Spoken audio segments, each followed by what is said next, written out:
Hello my dear students, welcome back my YouTube channel Pravesh English kingdom. My dear students, adjective में आज हम बात करेंगे डिमॉन्स्ट्रेटिव एडजेक्टिव एंड साथ ही साथ डिस्ट्रीब्यूटिव एडजेक्टिव की भी चर्चा की जाएगी। तो let's start first of all demonstrative adjective.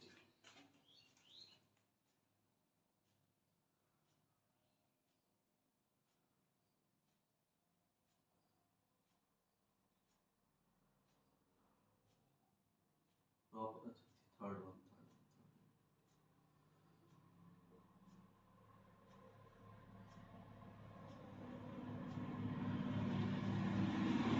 Demonstrative adjective. Demonstrative adjective संकेतवाचक विशेषण। बच्चे, अब अगर आपको याद हो तो हम डिमॉन्स्ट्रेटिव प्रोनाउन भी बताया है। तो डिमॉन्स्ट्रेटिव प्रोनाउन के साथ साथ डिमॉन्स्ट्रेटिव एडजेक्टिव भी होता है। ये क्या होता है तो लिखेंगे the adjective that is used to indicate towards noun is called demonstrative adjective. Demonstrative adjective। ठीक है बच्चे, तो वह विशेषण जिसका प्रयोग हम संकेत करने के लिए करते हैं, किसी संज्ञा की ओर संकेत करेंगे, that is called demonstrative adjective. हमने बताया था बच्चे डिमॉन्स्ट्रेटिव प्रोनाउन में this, that, these and those. आप जानते हैं दिस एक वचन नजदीकी के लिए, दैट एक वचन दूरी के लिए, दिस और दोज दोनों का प्रयोग बहुवचन के लिए होता है, लेकिन दिस का प्रयोग नजदीकी के लिए और दोज का प्रयोग दूरी के लिए। बच्चे लोग ध्यान दीजिएगा, ये डिमॉन्स्ट्रेटिव प्रोनाउन होते हैं दिस, दैट, दीज, दोज, लेकिन यदि इनके जस्ट बाद नाउन आ जाए, नाउन, तो यही this, that, these, those adjective बन जाते हैं। ठीक बच्चे, बस यही पहचान है, दिस, दैट, दीज, दोज के तुरंत बाद नाउन आ जाएगा तो ये this, that, these, those adjective बन जाएंगे, अदरवाइज ये प्रोनाउन रहते हैं। जैसे कहा जाए बच्चे, देखिए ध्यान से, यह मेरी कलम है, और इधर बोले यह कलम मेरी है। अब सुनिए ध्यान से बच्चे, संकेत हम दोनों में कर रहे हैं, चाहे बोले यह मेरी कलम है या यह कलम मेरी है, दोनों में हम संकेत कर रहे हैं, लेकिन दोनों सेंटेंसेस में थोड़ा सा अंतर है। इसका ट्रांसलेशन बनाएंगे, दिस इज माय पेन, और इसका हो जाएगा this pen is mine, this pen is mine.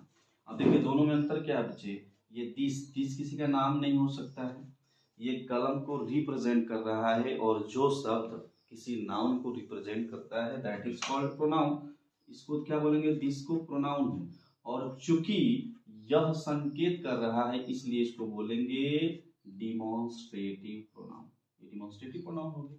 अब इधर आते हैं, ये दिस नाउन प्रोनाउन साथ तो आ नहीं सकते, ये नाउन दिया है, नाउन है। अब कह रहे हैं यह कलम, यह कलम, यह इसकी विशेषता बतला रहा है कलम की, इसलिए इसको बोलेंगे एडजेक्टिव, और चूंकि यह संकेत कर रहा है इसलिए इसे संकेतवाचक यानी डिमॉन्स्ट्रेटिव प्रोनाउन बोलेंगे, सॉरी एडजेक्टिव बोलेंगे, डिमॉन्स्ट्रेटिव एडजेक्टिव। मैं कहूँ बच्चे, वह तुम्हारा घर था, और वह घर तुम्हारा था, वह घर इनके दोनों में कर रहे हैं। यहाँ हो जाएगा दैट वॉज योर होम, और यहाँ लिखेंगे दैट होम वॉज योर्स।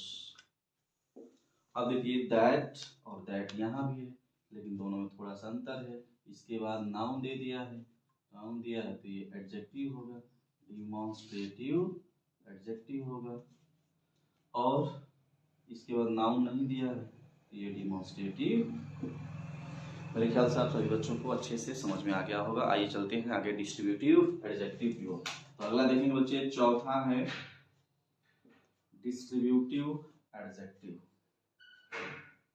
नहीं, ओहो, ये चौथा, ये 4 नंबर 5 नंबर।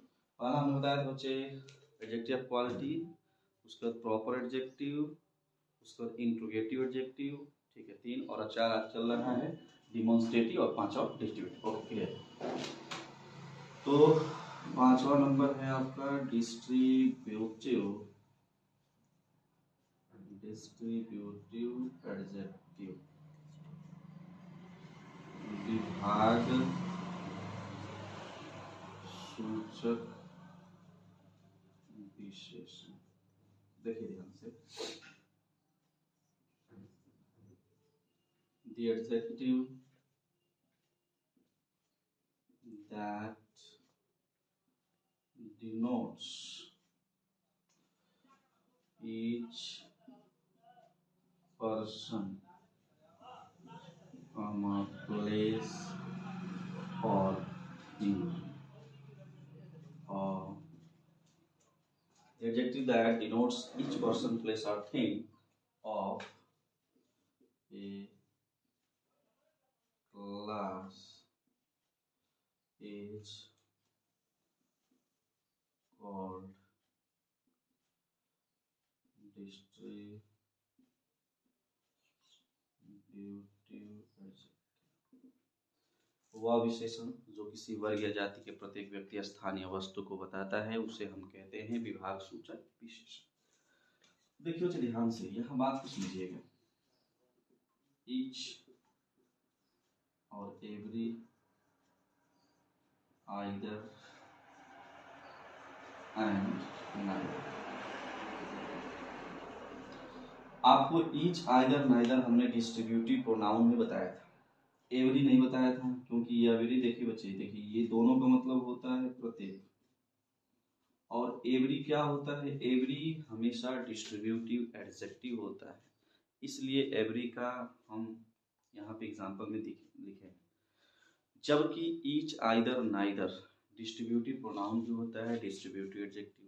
कैसे जानेंगे कि प्रोनाउन है कि एडजेक्टिव, तो वही पुराना नियम, यदि ईच, आइदर, नाइदर के तुरंत बाद नाउन आएगा तो एडजेक्टिव बन जाएंगे, और नहीं तो प्रोनाउन रहते हैं। एवरी हमेशा एडजेक्टिव रहता है, इट मींस एवरी के बाद हमेशा नाउन चाहिए, ठीक है। एग्जांपल देखते हैं, देखिए मैं कहूँ बच्चे प्रत्येक उपस्थित है, प्रत्येक उपस्थित लड़कों में से प्रत्येक उपस्थित हैं, और हम कहें बच्चे प्रत्येक लड़के उपस्थित हैं, प्रत्येक लड़के उपस्थित हैं।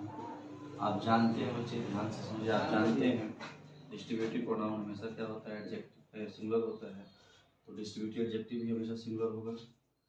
यहाँ पे आप लिखेंगे ईच इज प्रेजेंट, और यहाँ हो जाएगा लड़कों में से प्रत्येक, आशीर्वाद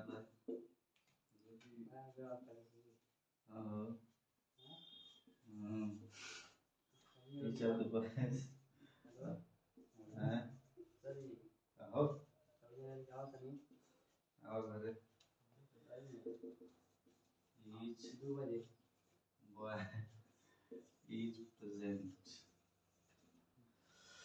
अब यहाँ देखिए ईच क्या है, इसके बाद नाउन नहीं दिया है, इसको बोलेंगे डिस्ट्रीब्यूटिव प्रोनाउन। यहाँ हो जाएगा बच्चे डिस्ट्रीब्यूटिव प्रोनाउन। लेकिन यहाँ देखिए, आप चाहें तो यहाँ पे इस वाई के स्थान पर एवरी बॉय भी लिख सकते हैं। Every boy is present. अब देखिए ईच बॉय, इसके बाद नाउन दिया, एवरी बॉय इसके बाद नाउन दिया है, इसलिए इनको बोलेंगे डिस्ट्रीब्यूटिव एडजेक्टिव। ये हो जाएगा आपका डिस्ट्रीब्यूटिव एडजेक्टिव। समझ बच्चे? तो each, either, neither distributive pronoun भी होते हैं, डिस्ट्रीब्यूटिव एडजेक्टिव भी होते हैं, जबकि एवरी हमेशा डिस्ट्रीब्यूटिव एडजेक्टिव होता है। यानी एवरी का प्रयोग आप तभी करेंगे जब उसके बाद नाउन, जबकि ईच, आइदर, नाइदर बिना नाउन के भी हो सकते हैं और नाउन के साथ। बच्चे, थैंक्स फॉर वॉचिंग।